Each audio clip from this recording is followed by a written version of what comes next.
Dumating na yung bagyo, yung mga yero parang saranggolang lasing kung saan saan lumilipad. Yung biktima di alam saan susuot, pero yung kurap kalmado, nag-aabang ng pondo. Habang tayo takot sa flash flood, yung mga buhaya sa pwesto excited. Pag narinig ang calamity fund, yung mata nila mas sparkling pa sa Christmas lights. Tayo ang tingin sa bagyo, trahedya. Sila ang tingin sa bagyo, bagong franchise o clearance sale. Yung pondo, buy one, take 10 sila.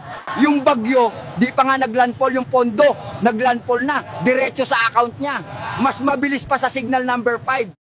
Dumadagsa na yung donations galing sa buong mundo. Cash, dilata, bigas. Sila naman, di busy mag-abot, busy mag-audition. Tinitingnan kung aling brand ng dilatang ibubulsa at kung alin yung ipapamigay. Tapos repack. Yung sardinas na galing Japan, pag abot sa'yo, may sticker na ng pagmumukha niya. Ang kapal, ginawang souvenir ng loko.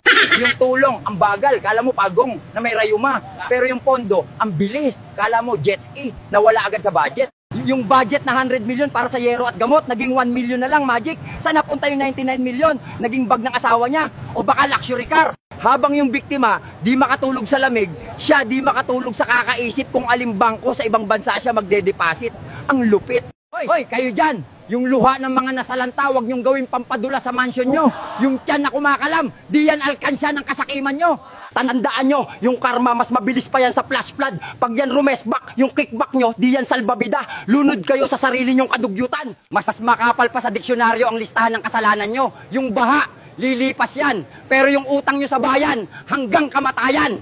Yung mukha mong santo sa poster, yun yung mukha ng buhaya na kakakain lang ng pondo. Huwag kang magtaka kung yung anak mo, ginagago ka, mana-mana lang yan.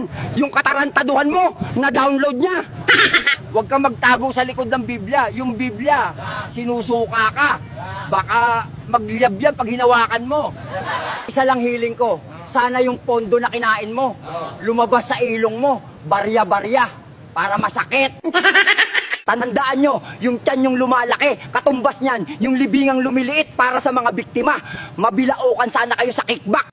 Sa huli, yung yaman mong ninakaw, di mo madadala sa hukay. Baka yung hukay mo, bumaha rin, galing sa luha ng mga ninakawan mo. Sa araw ng botohan, huwag mong bilhin yung kaluluwa namin.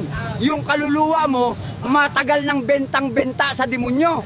At ang pinakahuli, yung boto ko, dito binebenta. Pero yung konsensya mo, matagal ng sold out sa impyerno.